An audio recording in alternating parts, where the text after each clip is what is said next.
Good morning, good afternoon, good evening, whoever you are, wherever you are, whenever it is for you.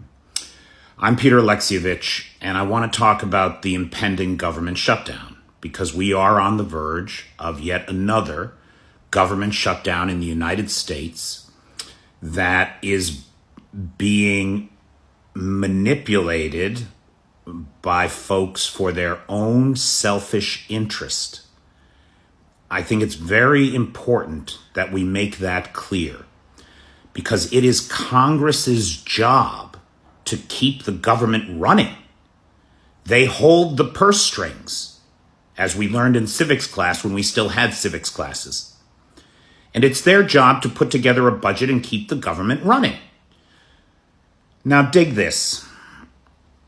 Here's why I'm really concerned about this.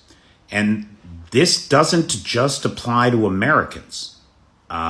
This applies to everybody, and we'll talk about the implications of a government shutdown on Ukraine, because it'll have implications on Ukraine. What does it mean when the American federal government shuts down?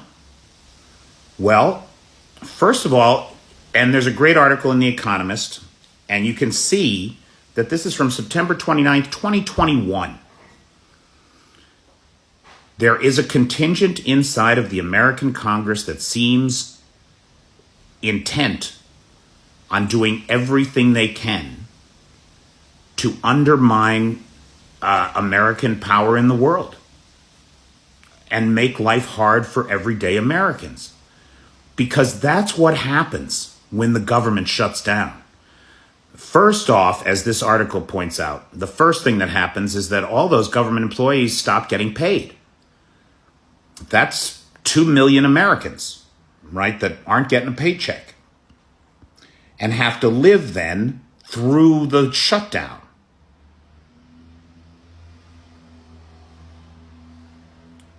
Critical services, like the inspections of meat processing plants, stop.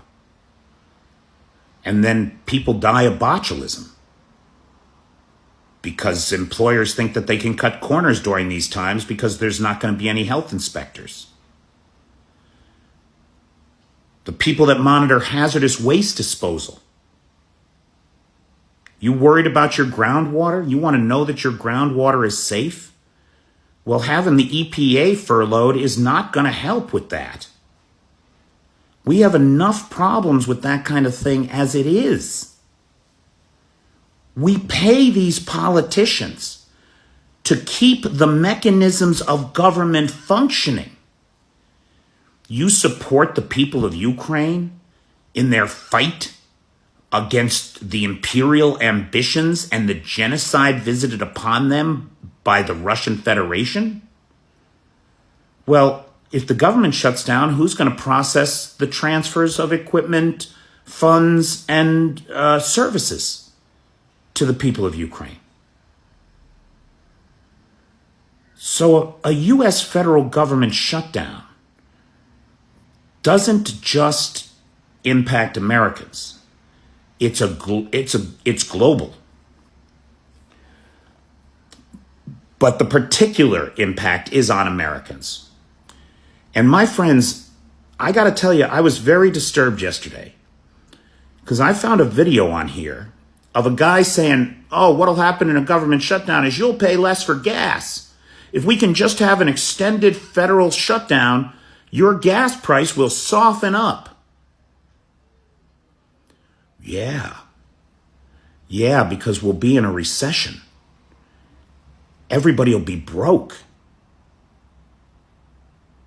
This is not good for anybody. This is good only for our enemies and for those domestic terrorists that support our enemies. You hear somebody telling you that a shutdown of the American government is going to be good for you because you'll pay less for gas. That person is not your friend. They are not a friend to America. They are not a friend to you. They are obfuscating the reality that the essential services that the government provides will not be available. The repairs to highways and bridges won't get done. Bridge collapses in your town while this is going on, while these guys in Washington are playing their politics. The blood of those people is on their hands, and the hands of everybody who tried to manipulate this for their own unenlightened short-term self-interest. It's outrageous. And every American should be incensed at the notion that our budgetary requirements, constitutional requirements of the job of the legislature, are abandoned in order to reduce us, because that's what it does. Make no mistake. You know what? This weekend, I'll make an email message template about this so that you can send it to your congresspeople and we can tell them, do not let this government shut down. It's worth pointing out. It is worth pointing out, actually, just for the American audience, for those interested in American electoral politics. It is only one party that is doing this. And I want to point out that when Kevin McCarthy suggested to Chuck Schumer, hey, Chuck, why don't we do a temporary budget just to keep everything running for a few months, and then we'll come back to the bigger issues? Chuck Schumer was happy to work with him. Chuck Schumer's happy to put country before party. And if Kevin McCarthy comes through with this temporary budget, I'd say the same for him. Good job, pal. That's what we need. We need guys in Congress that'll keep things running and get the job done. So I applaud Congressman McCarthy on this, and I applaud Congressman Schumer on this, and I hope that between the two of them, they can manage to at least get that much done, the bare minimum of their job descriptions as provided by the U.S. Constitution. Thanks, guys.